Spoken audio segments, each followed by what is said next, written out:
El mundo en guerra, el regreso al belicismo. Parece increíble después de todo lo que hemos recorrido, pero la realidad es que no vamos a un mundo de nueva Guerra Fría, sino de guerras calientes, y cada vez con puntos más calientes y más alarmantes.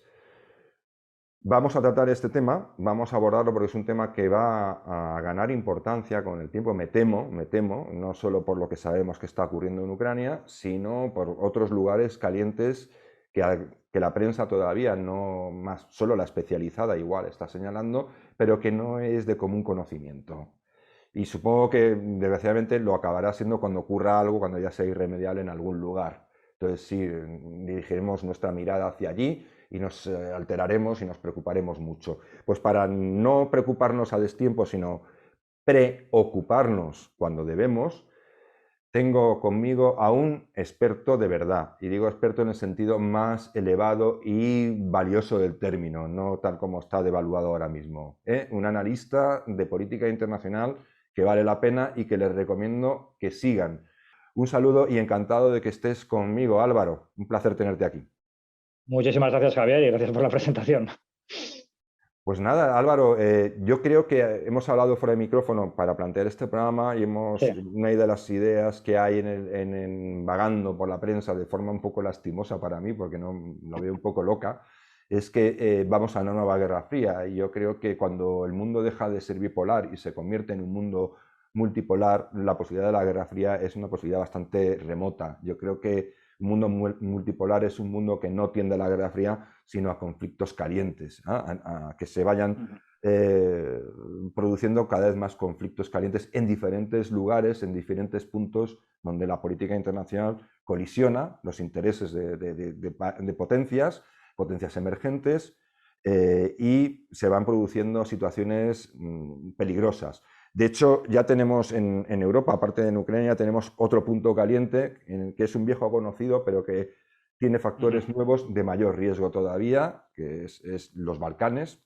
Sí, Los Balcanes vuelven a estar bastante calentitos y bastante fuera de control, ¿no? Digamos, o empezando a escapar al control de lo que es la política internacional en el sentido más positivo del término, que es evitar que se llegue a situaciones límite, ¿no?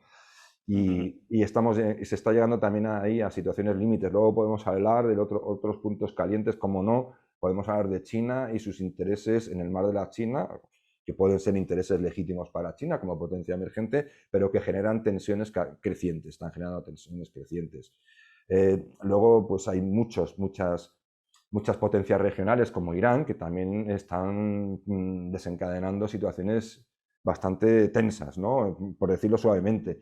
También es verdad que está Arabia Saudita y todos estos países que, bueno, pues también son muy criticables y hacen cosas, ¿no? En Yemen, hacen cosas en muchos lugares. Lo que quiero dejar claro es que el mundo multipolar no es un mundo de guerra fría, sino de guerras calientes. Y vamos efectivamente, hacia el regreso del belicismo, es decir, la política por otros medios. No Sí, arro. totalmente, totalmente de acuerdo. Además, bueno, fíjate, hoy publicaba un artículo sobre el tema de los Balcanes y mi última frase es que en el nuevo mundo multipolar todo es posible. Es decir, pensar que no va a haber conflictos en ciertos países, pensar que hay ciertas zonas seguras, eso cada vez empieza a estar más en duda. Lo que comentas con la Guerra Fría es cierto. La Guerra Fría permitía pues eso, una estabilidad. Había dos bloques enfrentados, muy claros. Uno luchaba contra el otro, si a veces uno apoyaba una guerrilla en un sitio, otro apoyaba una contraguerrilla en otro, pero es cierto que había, bueno, había una cierta estabilidad, ¿no? Había ciertas cosas, aunque hubo momentos, lógicamente, de tensión. Sin embargo, al no existir eso, ahora mismo lo que vemos es un montón de potencias. En muchos casos, además, se pueden dar situaciones en las que potencias que se enfrentan en un sitio cooperen en otro. Es decir, es un cambio completamente de lo que estábamos acostumbrados, ¿no? Bueno, primero la Guerra Fría, luego después esa victoria del bando occidental sobre el bloque soviético, y lo que viene ahora, desde luego, es inestabilidad. El caso de los Balcanes es un buen ejemplo. En los Balcanes ahora mismo hay un problema en Bosnia. Bosnia-Herzegovina, si no, bueno, tiene elecciones creo que este año, tiene un sistema electoral que no funciona, la administración no funciona, creo que el gasto del Estado en el cuerpo administrativo es del 78%, o sea, una auténtica barbaridad. Las comunidades siguen enfrentadas, unas se acusan a otras, y bueno, los serbios de los serbobosnios ya están preparando su salida de lo que es Bosnia-Herzegovina, ¿no? Es decir, de hecho, bueno, su líder hablaba de que había sido un fracaso. Entonces, tenemos ahí una situación en la que es muy fácil que vuelvan a volver a estallar los conflictos de siempre. En el artículo de hoy he hablado con personas de diferentes de estos países y prácticamente los bosnios echan la culpa a los serbios y los croatas echan la culpa a los serbios y a los bosnios, etcétera, etcétera, ¿no? Es volver a lo mismo. Y hay ya voces que están diciendo, cuidado, aquí podemos tener un problema. Hasta ahora el problema que siempre se había pensado en esa zona era Kosovo. Kosovo, que además quiere entrar en la OTAN. De hecho, Kosovo se ha ofrecido a Estados Unidos para que monten allí una base permanente, ¿no? Y era lo que se pensaba que podía volver a haber un conflicto en la zona. Pero parece ser que lo de Bosnia podría llegar antes, ¿no? Desgraciadamente. Y vemos que efectivamente hay muchos intereses en juego. Está, por supuesto, Rusia, pero China también. China está siendo un soporte muy importante para el gobierno serbio. Y como estabas hablando, ¿no? De vuelve otra vez el belicismo. Vemos que los países se están rearmando. Y bueno, está el bicho romano, ¿no? Si quieres la paz, prepárate para la guerra, pero cada vez más parece que las armas no se están comprando para eso, se están comprando realmente para iniciar la guerra, ¿no? Y bueno, creo que vamos a encontrarnos con situaciones bastante complicadas y de nuevo en el corazón de Europa. De hecho, lo que está pasando en Ucrania, creo que mucha gente se está dando cuenta de que va a cambiar completamente, bueno, va a cambiar completamente nuestra forma de vida, ya lo está haciendo, pero que no podemos estar ignorantes a ese fenómeno, ¿no? Hemos visto también que hay muchas personas que te hablan de volver otra vez a la neutralidad absoluta, te hablan del pasado, pero creo que en este mundo eso no va a ser posible. Creo que en este mundo, con tantos cruces de intereses, creo que va a ser cada vez más complicado. Y me parece que al final nos vamos a ver involucrados de una manera o de otra. Creo que no, creo que esta vez no hay una posible neutralidad.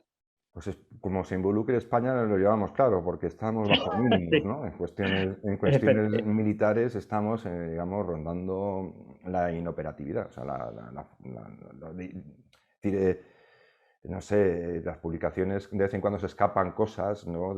Se filtran cosas desde el ejército español a través de Sí. publicaciones e informaciones de la precariedad en la que se encuentra, ¿no? El ejército español. Es decir, no está en una situación operativa. Ahora, por lo visto, la última noticia es que la patrulla marítima tan importante, que es la que vigila desde el aire las costas, que tenían 3 aviones P-3 Orión, que eran los que hacían la patrulla marítima, pues de puro viejos, 2 se han tenido que jubilar, nos queda uno, y con un avión no se hace nada.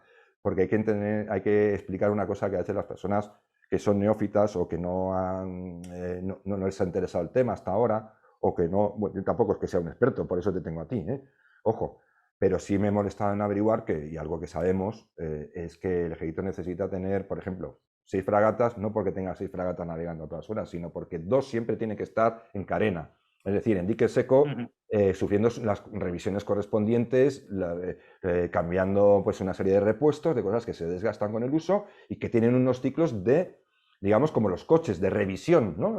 Tienen que pasar por el taller, por fuerza, tienen unos ciclos de tiempo operativos y luego otros ciclos en los que tienen que ser revisadas, ¿no? Por eso necesitan Sí. 6, porque 2 siempre están en dique seco y las otras 4 pues tienes que cubrir pues varios frentes de patrulla marítima.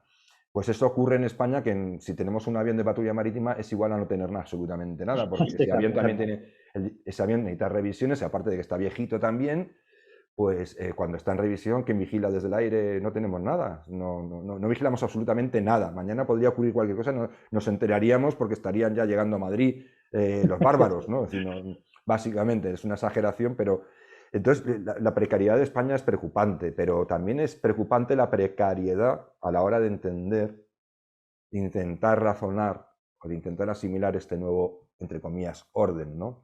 Sí. Lo estamos viendo con una serie de planteamientos muy bipolares, ¿no? Es decir, en el caso de la guerra de Rusia en Ucrania, pues hay que ser o anti-ucraniano o anti-ruso, o hay que ser amante de Zelensky o amante de Putin, o al revés, hay que odiar a Zelensky o hay que odiar a Putin. Y yo creo que ese planteamiento es un planteamiento que nos aleja un poco de la situación real en la que nos encontramos, ¿no? Hacia la que vamos, y que es muy peliaguda. Sí, sí, sí. Nada más, con esto último que decías, por ejemplo, muchas personas a veces te hablan ¿no? del modelo chino, ¿no? Yo solamente ver un poco lo que se ve, lo que vemos, que nos llega de Shanghái y algunas cosas que hemos conocido del modelo chino y realmente es que te pone los pelos de punta, ¿no? Creo que la gente a veces no es consciente también de lo que se tiene, que evidentemente estamos mal, estamos en una época de decadencia, como bien dices, Pero bueno, es que aparte hay una cuestión fundamental, es que nosotros vivimos aquí. No nos podemos escapar cuando alguien dice, no, es que Occidente merece que lo aplasten, ya, pero es que tú vives en Occidente. Entonces eso lo tienes que tener muy en cuenta porque a ti te van a aplastar. No va a llegar a decir, no, pero a ti no, porque sabemos que eres una persona buena, ¿no? Es un problema muy grave de mentalidad. Es verdad que también, creo, el ejército chino sacaba un vídeo de sus soldados, pues nos lo podemos, yo recuerdo las imágenes, eran soldados brutos haciendo temas, mostrando fuerza, habilidades marciales. Y luego recuerdo un vídeo que hizo hace poco el ejército estadounidense, en el que era con dibujos animados y, bueno, pues era una persona, no sé si era lesbiana o bueno, fuera, iba a las manifestaciones LGBT y al final acaban los soldados contando allí que yo soy no sé qué, yo soy esto, yo soy lo otro, ¿no? Una cosa completamente absurda cuando un ejército lo que busca es unidad, no dividir a las personas por sus gustos sexuales, ¿no? Sus preferencias sexuales. Pero es cierto que ese mal lo tenemos aquí y lo que comentas de España, pues es parte de todo esto, ¿no? Hace poco un artículo de un especialista húngaro, se llama Tiladenko, es especialista en todo este tipo de cosas de geopolítica, y él hablaba de que Europa tenía ejércitos de opereta. Y ponía el caso de los alemanes. Alemania tiene unos tanques muy buenos, los Leopard 2, que están muy bien, tiene 200 y pico, si no recuerdo mal, pero claro, decías que son 200 y pico, y luego resulta que no había un stock en condiciones pues para tener reservas, ¿no? Dice, claro, Rusia tiene tanques mucho peores, decía, pero es que tiene 8.000 tanques activos y tiene otros 9.000 más en la reserva. Entonces, claro, solo por número pierdes, es decir, no hace falta ser, no hace falta, no son unos superhéroes enfrentándose a unos villanos tontos y malos a los que vas a vapulear, ¿no? Entonces, eso es fundamental, ¿no? Y aparte que tenemos ejércitos llenos de funcionarios y con muy pocas unidades operativas. Y estamos viendo lo que está pasando ahora mismo cuando tenemos una guerra como la de Ucrania. Y otro factor fundamental, la mentalidad. Vemos que los ucranianos vuelven a su país para combatir, gente que podría quedarse donde están viviendo y decir, oye, yo me quedo en Londres, me quedo en París, me quedo donde estoy viviendo, no me meto en esto, me quedo con mi familia, y sin embargo la gente regresa, ¿no?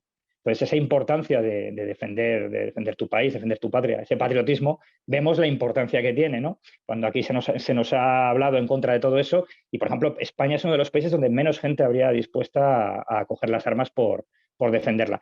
Y eso, claro, es un problema muy grave y sobre todo porque en el mundo que viene, como bien estabas apuntando, vamos a conflictos calientes. No vamos a una tensión o una guerra meramente comercial, no, estamos hablando de conflictos reales. Estamos hablando de gente que toma las armas y que no tiene ningún problema en bombardear ciudades o en hacer lo que sea necesario para conseguir sus objetivos, ¿no? Estamos volviendo realmente atrás, ¿no? En la historia, en muchas cosas. Y es fundamental entender eso porque si no, no podemos entender el mundo. Dejarlo todo en los buenos y los malos, es que eso está muy bien. A mí me decía un amigo húngaro, me decía, mira, todo esto está muy bien con lo de Ucrania, luego ya hablaremos, decía, pero lo primero es ganar la guerra. O sea, primero es que esta guerra, y decía, lo primero es que hay que parar a los rusos, ¿no? Él decía, en el caso de, porque le preocupaba evidentemente, pues lo que les pasa a todos los países del este. Que Rusia es muy buena, pero nadie quiere tenerla en la frontera, no sabemos por qué, pero es así, ¿no? Eso no será una... han sido abducidos por el occidente perverso que domina sus mentes, o tú crees que has estado in situ allí. Por eso te Sí. traigo también este programa, porque tú no hablas de oídas, tú has estado Mm. sobre el terreno, has hablado con los protagonistas de cualquier posición o de cualquier corriente, sino que tú, como buen periodista o analista de internacional, buscas encontrar el sentido de lo que sucede, ¿no? Lo que acaece, ¿no? Como se decía antiguamente, ¿no? ¿Qué acaece, ¿no? Es decir, no es mi prejuicio y luego escribirlo de forma bonita como si fuera una crónica para convencer a los que piensan como yo, sino el Claro. periodismo de lo que acaece en cada momento.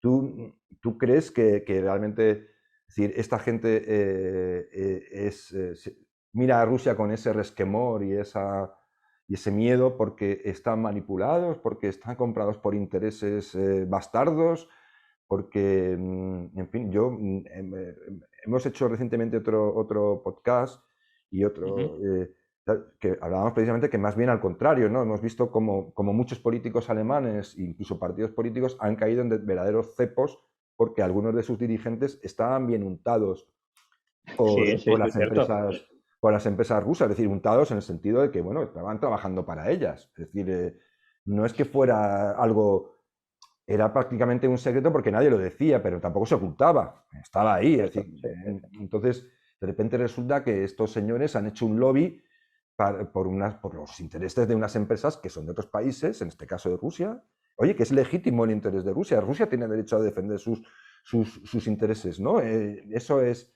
no va a decir, yo puedo defender los míos, pero tú no los tuyos. La cuestión es cómo los defiendes y hacia dónde vamos cuando los defendemos de determinadas maneras, ¿no? ¿Qué es lo que puede ocurrir? Pero bueno, lo que te quiero decir es la pregunta, y no me enrollo más, que me enrollo como las persianas. La pregunta es, ¿tú crees que realmente están controlados por Occidente de forma que son meros títeres de una serie de iniciativas del poder globalista? No, no, por supuesto que no.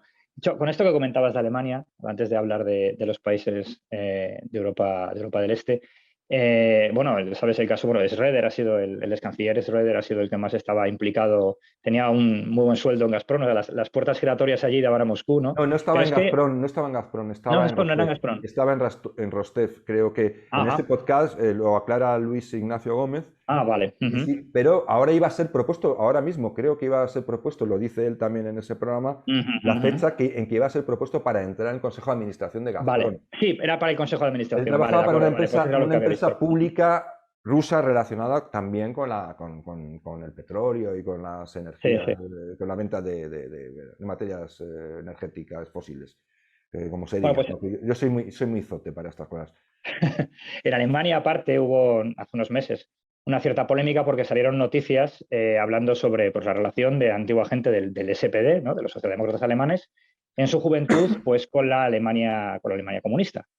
Y entre ellos estaba también incluso el actual canciller, ¿no? Y era muy gracioso porque, bueno, lo habían vendido como, bueno, que habían sido espiados, ¿no? Como que había sido lo que hacía la Stasi, pero sin embargo, cuando uno veía de lo que los documentos que fueron analizados por algunos historiadores, lo que hablaba la Stasi es de que eran sus tontos útiles, porque era gente a la que llevaban es decir, los llevaban a la Alemania del Este a concentraciones por la paz. Se manifestaban contra las armas nucleares americanas, pero no contra las soviéticas, ¿no? Es decir, estaban haciéndoles el juego, ¿no? Entonces, bueno, eso explica también, ¿no?, cierta mentalidad que hay, aparte en Alemania. Bueno, es el mismo Partido Verde.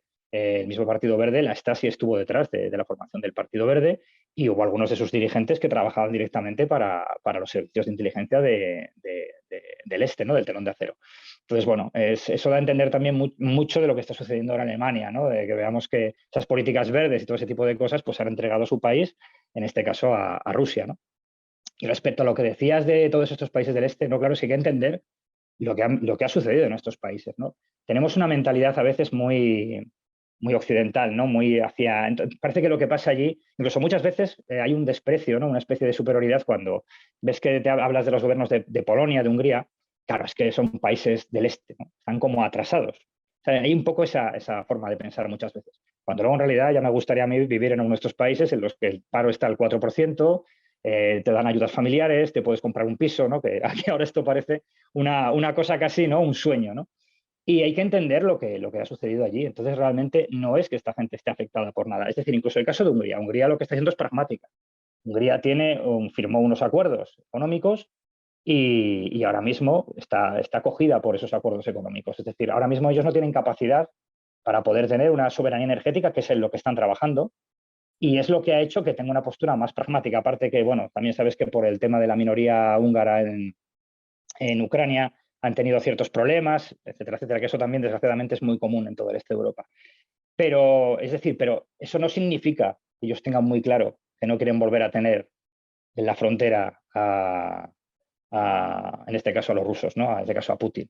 Lo tienen muy claro. Eso no significa que consideren que Putin es un gran hombre y que sea su amigo, ¿no? Tienen muy claro lo que es Putin. Y yo cuando he estado allí, o sea, me lo han dicho muy claramente, decía, no nos gusta para nada Putin, no nos gusta para nada lo que está haciendo Rusia, pero estamos en esta situación y ahora mismo nos debemos a nuestro país, cosa que también en Occidente es raro porque normalmente los gobernantes no se deben a su país, sino que se deben a no se sabe muy bien qué, ¿no?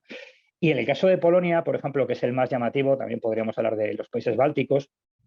Claro, ellos han tenido una situación en la que realmente es que han sido anulados, han estado 40 años oprimidos por un gobierno títere de lo que era la Unión Soviética y que la tensión con Rusia es que no ha desaparecido absolutamente para nada. Lo mismo ocurre en las repúblicas bálticas. Entonces, plantearles, no, es que tenéis que entender esto, tenéis que entender esto otro, pues no lo van a entender nunca, porque para ellos es una amenaza a su propia existencia.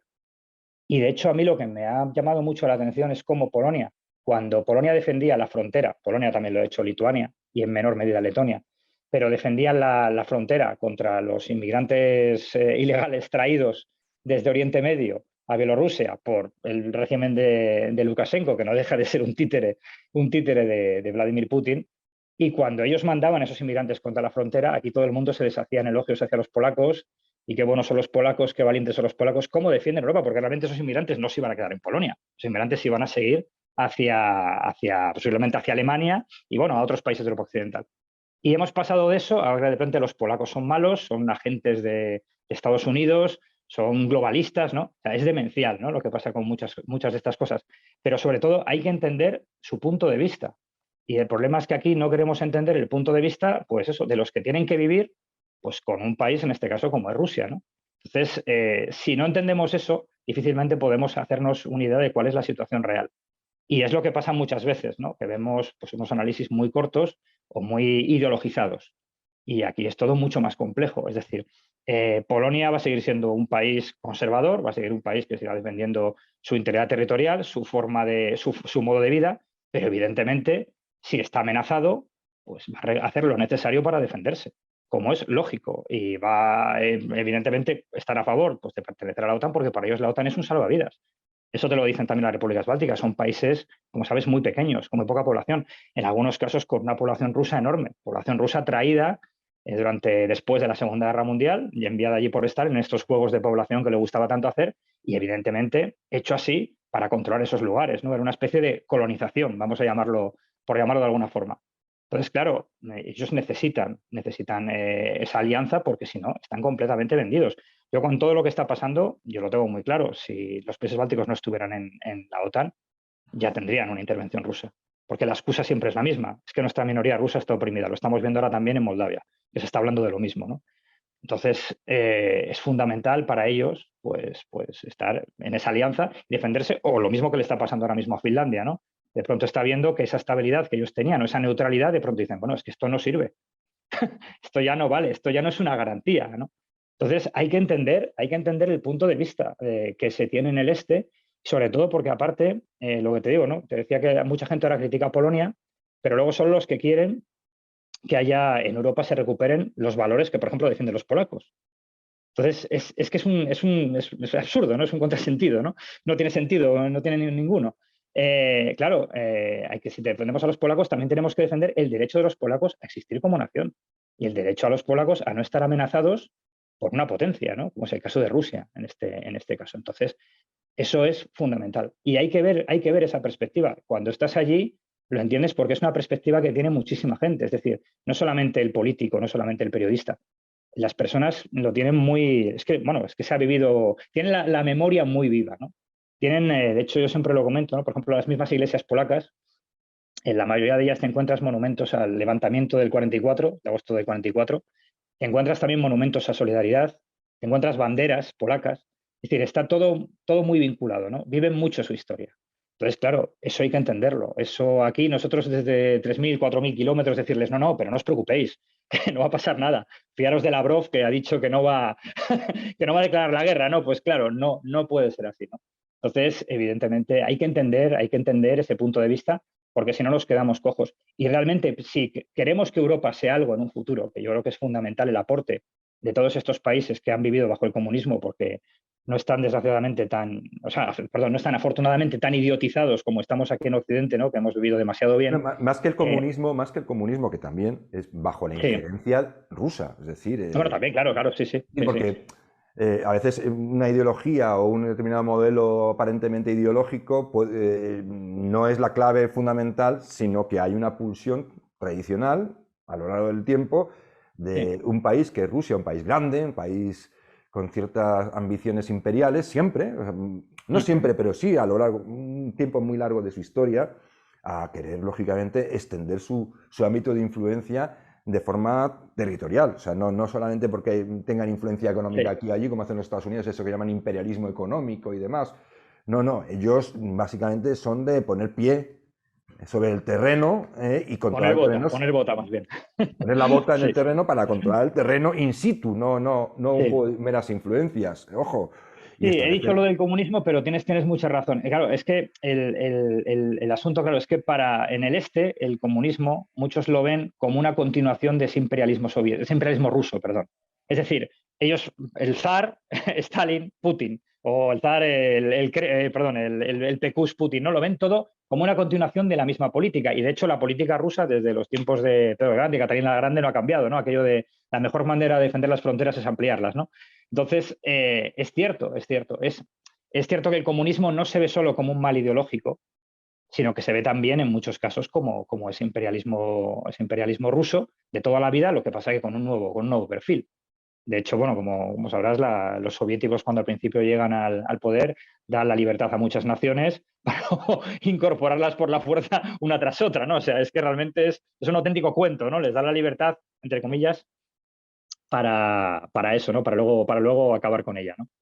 Hay que entender que lo ven de esa manera. Por ejemplo, en Polonia ha habido una polémica muy fuerte por el tema de que están eliminando, ya han quitado casi todas, la descomunización, como lo llaman, que es quitar los monumentos soviéticos en Polonia.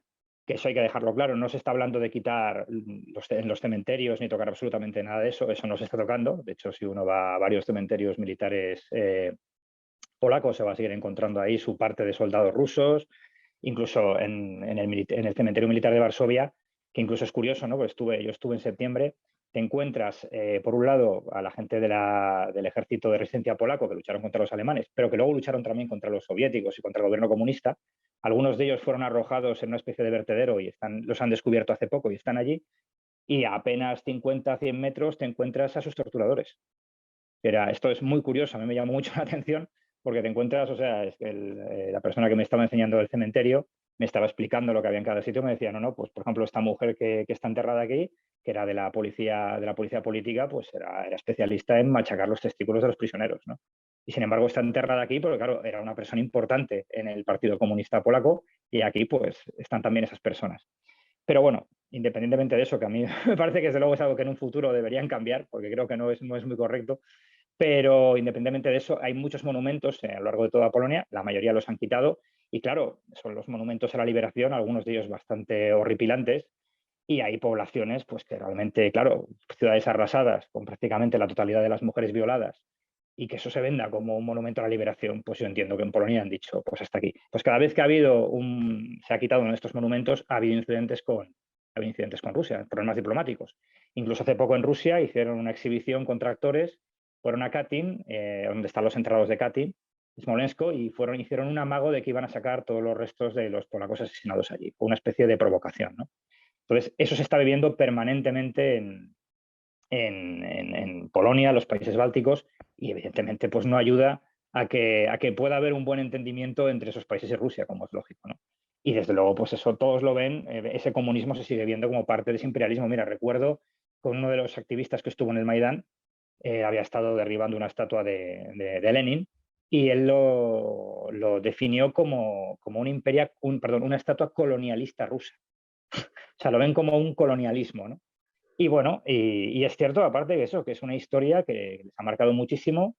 Ahora se habla mucho de la OTAN, pero por ejemplo el Pacto de Varsovia, hay que recordar que el Pacto de Varsovia lo que hacía era atacar a países integrantes del Pacto de Varsovia. O sea, el Pacto de Varsovia lo que hacía era que al final Rusia lo utilizaba para decir, hay una protesta aquí, pues mando los tanques. O sea, realmente es muy curioso, ¿no? Entonces, claro, no sé si sabes que hace poco Lavrov llegó a decir que es que los países del este echaban de menos el Pacto de Varsovia. Y que la OTAN se quería adueñar de ellos porque se habían quedado huérfanos, ¿no? Y bueno, las contestaciones que hubo en todos esos países fueron realmente muy fuertes, ¿no? Porque, claro, para ellos es realmente es un insulto, ¿no? Que se quiera instrumentalizar la memoria de esa manera, ¿no? Y hablando pues de una especie de ententeo, de acuerdo que hubo allí que nunca existió, ¿no? Lo que hubo fue un poder dominante, que fue la Unión Soviética, y un imperio con mano de hierro que los tenía a todos pues bailando al son de la música que ellos estaban tocando en Moscú, ¿no? Y claro, eso explica mucho de lo que está sucediendo ahora, y eso hay que entenderlo para que la gente pues no se pueda hacer ideas muy erróneas, decir, no, bueno, es que deberían entenderse, es que no es nada sencillo, es muy complicado borrar todo eso. Y aparte, deberían empezar también en Rusia para empezar a reconocer los errores y decir, bueno, esto estuvo mal y realmente nos hemos equivocado en esto, ¿no?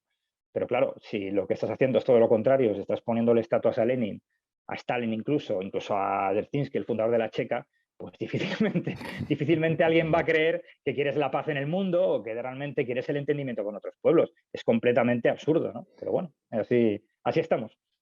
Álvaro, y otra parte que, Dime. que es importante que quería tratar contigo, es decir, ¿cuál es realmente, vamos a hablar de Satán, del Satán demoníaco de Estados Unidos, ¿no? Es decir, Ujú, la única en todos los términos que se puede considerar hiperpotencia, en todos los términos, ujú, en los conceptos elementales que definen una hiperpotencia, porque China aspira a serlo, pero todavía le falta la patita.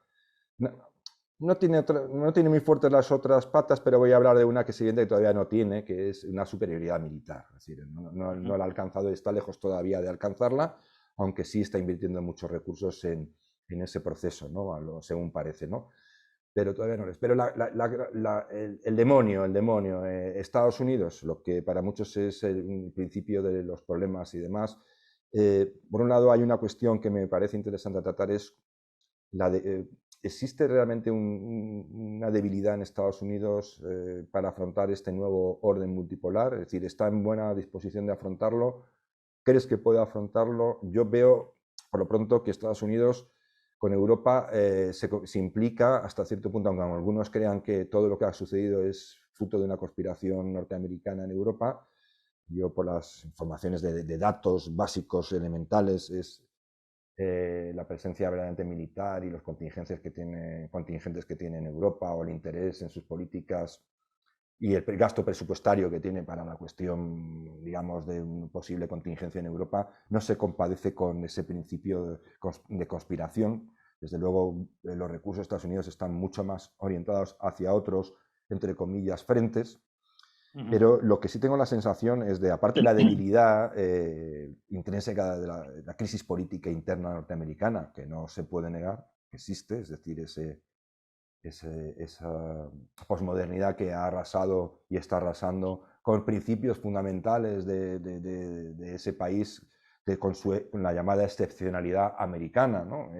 Está siendo desafiada desde dentro de los propios Estados Unidos Ujú. por fuerzas políticas, intereses varios, pero la preocupación que tengo yo es que no tengo la sensación de que Estados Unidos sea ya el garante de ningún orden mundial, sino que está un poco desbordado por los acontecimientos. Son demasiados frentes, demasiados puntos calientes como para poder atenderlos y garantizar, entre comillas, a algunos les gustará, pero vamos a decirlo entre comillas, la seguridad. Ujú. Creo que, a ver, capacidad desde luego tiene. ¿Qué ocurre? Que ahí tiene varios factores. Uno, desde luego, es el debilitamiento interno, ¿no? Lo hemos visto en el caso ahora de Biden, lo que es ahora mismo el gobierno de Estados Unidos, que a veces realmente parece una burla, ¿no? Parece que es un chiste. Lo vimos también con la retirada de Afganistán, que fue bastante humillante, la verdad, fue bastante desastrosa. Pero claro, sí es cierto que lo que estamos hablando, lo que está sucediendo ahora, incluso esta guerra de Ucrania, si hubiera estado Donald Trump al frente de la presidencia de Estados Unidos, ¿creemos que habría sucedido? Yo creo que desde luego no habría sucedido, ¿no? Creo que Estados Unidos tiene capacidad para poder hacer frente a muchas cosas, para poder seguir siendo esa potencia hegemónica, para poder no dejar que China le coma el terreno. De hecho, Donald Trump tenía muy claro eso, ¿no? Igual que tuvo claro muchas cosas, el vídeo que hemos visto Mira, mucho de las Naciones Unidas con Alemania. permíteme que te Sí. puntualice, añade una cosita. Hay una cuestión que es una pura declaración del gobierno norteamericano Mm, cuando ya hay una movilización evidente de tropas rusas que decían que era para maniobras o no sé qué en la frontera ujú, de Ucrania, y ujú. esa declaración, a mi juicio, incomprensible, de que hace el gobierno norteamericano de que él directamente no va a intervenir en Ucrania. Es decir, Sí, es una invitación. Yo creo que cualquiera que estuviese en el otro bando lo interpretaría, bueno, no vas a intervenir, es como una invitación a que intervengas. No, es claro, sí, decir, sí, sí. estás animando al otro, no le estás disuadiendo de que si interviene va a encontrarse contigo, sino que le va a decir, no, no, yo no voy a comparecer. Por lo tanto, estás quitando uno de los mecanismos de seguridad más elementales de la disuasión, es decir, la respuesta proporcional. Eh, Claro, sí, sí, por supuesto.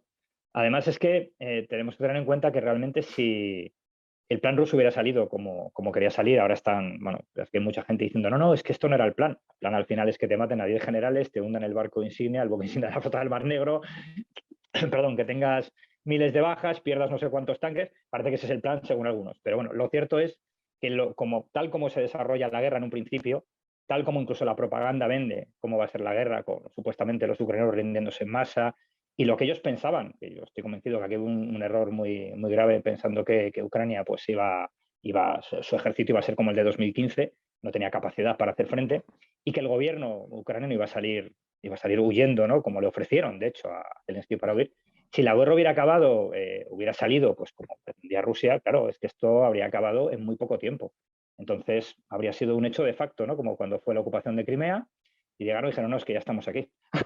Ahora me tenéis que echar. Que de hecho la política de los hechos de facto la estamos viendo cada vez más. La hemos visto también en Nagorno-Karabaj, cuando se han ido los rusos y de pronto los azeríes han dicho, pues ahora llegamos nosotros y cambiamos la bandera. Ahora échame. Ese es el tema, ¿no? Entonces, es cierto que, como bien dices, esa invitación, desde luego, esa declaración es una invitación a invadir. ¿Con Donald Trump habría sucedido? Desde luego que no. Desde luego que no.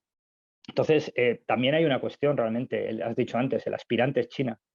Estados Unidos va a tener más sus ojos puestos hacia China que hacia otros frentes. Lo que pasa es que, bueno, la situación en Europa, pues como estamos viendo, se va a complicar y veremos qué se puede o qué puede realmente aportar ahí, ¿no? Pero realmente creo que se le abren demasiados frentes y desde luego ese papel de gendarme mundial, yo estoy convencido de que ya no lo puede recuperar. Pero básicamente porque va a haber tantos conflictos que un solo policía no puede tener a tantos ladrones, ¿no? Entonces es imposible. Y creo que se va a ver en cierto modo desbordada y evidentemente más si tienes una presidencia como la que tiene ahora mismo, ¿no? Aparte de sus problemas internos que están afectando, lo hablábamos antes, el vídeo del ejército estadounidense. Eso es demencial. Que evidentemente eso no representa a la mayoría de las Fuerzas Armadas estadounidenses, pues sí, evidentemente no es así, pero también está marcando una tendencia y está marcando una señal de debilidad. Luego, por supuesto, es como todo, eso no es solamente la propaganda, ¿no? Lo hemos visto también con los rusos. Rusia hacía una propaganda de su ejército que aquí la gente estaba convencida de que esto era, bueno, vamos, muchísimo mejor que el ejército soviético y sin embargo estamos viendo cosas que incluso hace poco salía, no sé si has visto las imágenes, el kit médico de un soldado ucraniano con el kit médico de un soldado ruso. El del soldado ruso parece de los años 60, si no lo es. Tengo mis dudas Bueno, si no lo es, ¿no? de hecho, literalmente en algunas cosas es de los años 60, porque había estas vendas que son para intervenir en heridas de combate sobre el Sí, terreno inmediatamente, que lleva el kit, el propio soldado, que se llaman sí, sí. en Estados Unidos, y yo creo que aquí también se llaman vendas Curlix, ¿no? Las Curlix, que son especialmente ideadas para taponar heridas y detener hemorragias porque tienden a empaparse. Y son vendas especiales que tienen un sistema de capilaridad que se empapa muy rápidamente y al empaparse genera un tapón natural, digamos, a una hemorragia, ¿no? Bueno, pues las Sí. vendas estas que son tan elementales en el kit de supervivencia de un soldado, se han visto que muchos de esos tenían la fecha de los años 60. Es decir, el envase de la venda había sido hecho el blister en el año 60. Es decir, Sí, sí. desde cualquier punto de vista incluso estarían caducadas. No sé si tendrán fecha de caducidad, pero, Sí, pero sí, sí, sí. era eso, es decir, literalmente de los años 60 el kit. Sí, sí, sí. Entonces, bueno, pues eso es algo que se ve, pero a mí me preocupa porque claro, Estados Unidos no puede ejercer de gendarme porque tiene demasiados. Cada vez los ladrones son más numerosos y están en todos los lados, ¿no? Aparecen en más sitios. Pero bueno, yo Europa tampoco la veo. No, no, por supuesto. Europa tampoco ni está ni se la espera, ¿no? Como Pero se suele decir. bueno, si no veo a Estados Unidos, no te digo Europa. Europa es, aparte de que, bueno, evidentemente es, como hablábamos antes, el caso más significativo de Alemania, que está casi trabajando para los intereses de Sí. terceros que no son su propio país, por pura cuestión mercantilista, de intereses particulares o de intereses, bueno, pues ya sabemos, de segundo orden. Pues eso es el caso más significativo es el de Alemania, pero en general, salvo determinados países como has estado tú comentando, Polonia o tal, no existe esa conciencia. Bueno, en Suecia también existe esa conciencia, pero que también Suecia se ha dejado vapulear por una serie de dogmas y ahora tiene un problema dentro de sus propias fronteras con inmigración galopante, ¿no? Es decir, es un problema muy grave. El otro día salió una estadística del número de violaciones diarias, por ejemplo, en Francia son 60 al día, ¿no? Es decir, pero es que en Francia es un país de 70 millones de personas y con 11 millones de inmigrantes o más, creo que más, 15 o algo así. Muchos de ellos argelinos, otros subsaharianos, en fin, islamistas, muchos. Pero es que en Suecia el número de violaciones diarias son 30 y son 4 millones o 5 millones de habitantes. No, son 9 millones, me parece. No, 9 No, millones, perdón, que me estoy 9 millones. confundiendo con otro país. Pero son 30 por 9 millones, es decir, Sí, sí, sí. tienen un problema Sí, sí, salvaje. Suecia va a tener que preparar su ejército, pero para una guerra civil. Tiene Entonces, más pinta, porque además hay unas bandas criminales enormes. es decir, es Mm, una Europa, primero, en la que ha cundido el pacifismo, un pacifismo bastante cómodo, es decir, bueno, pues que se maten otros, es decir, bueno, pues ahora si están luchando por la libertad los ucranianos, pues les damos armas y que luchen ellos por la libertad en nuestro nombre, ¿no? Eso es una hipocresía, también hay que sí, decirlo. sí, sí. Tiene su parte de hipocresía, esa renuncia al sacrificio, que se sacrifiquen otros por mí, y si no, que se Mm, sacrifiquen los soldados profesionales, ¿no? Porque para eso están. ¿No? mm, mm, Y bueno, pues todo ese tipo de contrasentidos, ya para terminar, nos quedan unos minutitos, mm. eh, ¿tú no crees que eso nos coloca en una situación ante un mundo que tiende al belicismo de nuevo, en una situación muy peligrosa? Claro, además, bueno, hemos visto que ahora varios gobiernos europeos, incluido el nuestro, han dicho vamos a aumentar el gasto en defensa. Pero claro, es que no es solamente aumentar el gasto de defensa, es aumentar la conciencia de la importancia de la defensa en tu propia población. Porque está muy bien que gastes más en armas, pero necesitas gente que las maneje, gente que se motive para decir, oye, pues estoy dispuesto a utilizar este arma, ¿no? Yo un ejemplo que siempre pongo, y me ha pasado prácticamente, yo siempre que viajo intento ir a los museos del ejército, sean grandes, pequeños, porque me encanta la historia militar. Y siempre en Polonia, incluso en museos pequeñitos, siempre me he encontrado con excursiones de colegios. Pero no solamente de adolescentes, que me las he encontrado también. Te hablo igual de niños de 8 años. Y están allí, los profesores les cuentan cosas, les hablan pues lo que pasó en Varsovia, por ejemplo, ¿no? En el 44, la revuelta. O por ponerte un ejemplo, recuerdo en Letonia, en Riga, me encontré a un profesor con unos niños también, tendrían una de 17, 8 años. El profesor se puso una gorra y una casaca militar y le repitió el juramento que hicieron cuando Letonia se independiza después de la Primera Guerra Mundial, ¿no? Que yo estaba allí pues alucinando, ¿no? Porque yo imagino que alguien en España hace una cosa y se pone un uniforme militar en un colegio y bueno, tenemos un Bueno, escándalo, ¿no? Montado terrible, vamos. aquí cuando hay unas jornadas de ejército y ven a un niño que le ponen al lado un militar que tiene un fusil, se Sí, forma sí. la mundial, es una especie de pánico moral, ¿no? Es decir, un niño Sí, sí, cerca de sí. un arma, estamos Sí, sí, sí. cometiendo Qué un horror, ¿no? crimen, Sí. ¿no? Es decir, Entonces, lo hemos visto, por ejemplo, con el caso de la fuerza. Bueno, sabes que Polonia, un ejemplo, ¿no? No solamente aumentar el presupuesto, es aumentar los efectivos militares. Polonia va a pasar de un ejército de unos 150.000 a tener 250.000 hombres más 50.000 en las fuerzas de defensa territorial, ¿no? O sea, el doble. Claro, cuando dicen esto, el tema es que tú ves a un montón de gente que va a alistarse. Ves a una campeona, creo que era de natación, olímpica, que sale posando orgullosa con el uniforme. Es decir, si tú no tienes esa mentalidad, todo lo demás no te sirve de nada. Da igual que tengas armas muy modernas, muy tal, todo eso está muy bien, pero necesitas tener una voluntad de combatir, que es lo que tienen, por ejemplo, los ucranianos, que es capacidad de lo que incluso, por luchar, ejemplo, la capacidad capacidad de de luchar. luchar. Lo que les falta también, en cierto modo, a los rusos, porque muchos rusos no dejan de estar en otro sitio que muchos no sabrán muy bien ni por qué están ahí, pero es muy diferente defender tu patria que invadir otra, ¿no? Es muy distinta, ¿no? Entonces, claro, esa es la clave. Y Europa, si no recupera eso, lo va a pasar muy mal, porque es lo que estamos hablando. Tenemos el caso también en España. Antes estabas comentando lo que sucede con lo de con las fragatas, con las patrullas aéreas. Tenemos, por ejemplo, en la frontera creo que era en Ceuta, no sé si en Melilla también, está patrullando Marruecos nuestra frontera con los drones turcos Bayraktar, ¿no? Bueno, como sabes que son muy eficaces, de hecho la guerra de Ucrania, les han hecho hasta una canción en Ucrania porque son eficacísimos, ¿no? Y tienes a un país que se está rearmando y aquí en España pues estamos mirando hacia otro sitio, como si no fuera con nosotros. Vamos a ver, esto es sacar músculo, ¿no? Como se dice vulgarmente, están sacando músculo. Y si el que está al lado tuyo y tiene intenciones a veces aviesas saca músculo, tú tienes que sacar músculo también. Y aquí no se responde a eso, ¿no? Seguimos viviendo un poco en esa ensoñación o discutiendo pues, del sexo de los ángeles y no teniendo claro que es fundamental tener una mentalidad de eso para tener capacidad de luchar, porque si no estamos completamente perdidos. Y no hay que descartar nada. Es decir, cuando alguien te dice, no, bueno, es que una guerra, mucha gente antes lo decía, o ese discurso que se oía muchas veces en gente de la izquierda, pero ¿para qué sirven los ejércitos? Bueno, pues los ejércitos sirven para que ahora no llegue alguien, te invada, te arrase el país, te deje sin un edificio en pie. Y O te sea, vale imponga, para eso un y te ejército. imponga lo que él considera, ¿no? Es decir, Sí, eso, te convierta ya, eso, o pero incluso lo que hemos visto ya en muchos sitios. sin sutilezas de correcciones políticas ni autoritarismos Sí. graduales, directamente sí, de golpe y porrazo, en una sola dosis, se te acabó cualquier aspiración de libertad y de cualquier cosa. Pues nada, yo creo que por ahora lo podemos ir dejando aquí, pero te invito a que hagamos más programas buscando puntos más exactos. A mí me preocupa mucho, efectivamente, porque esta parte final es muy importante, quizá valdría bien un programa, es la diferencia entre el pacifismo y lo que es la gente de paz. Sí, el pacifista es una cosa y la gente de paz es gente que trabaja para la paz, pero que sabe que ante la injusticia y la opresión hay que combatir, ¿no? Hay que combatir. Es O sea, distinto.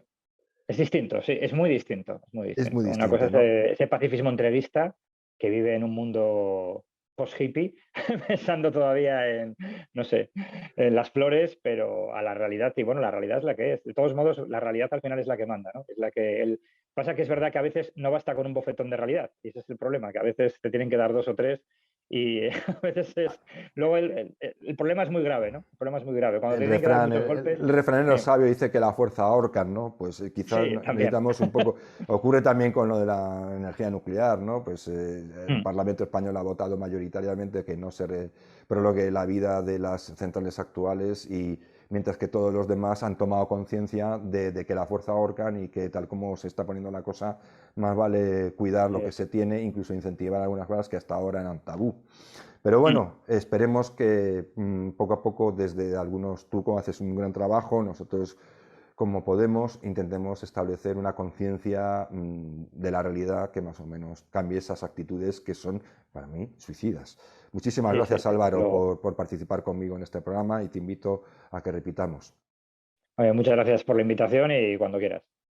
Pues nada, pues muchísimas gracias Álvaro, muchísimas gracias como siempre a vosotros que nos seguís y nos apoyáis y como es costumbre de la casa, que tengáis una semana lo más llevadera posible y muchísimas gracias por estar ahí.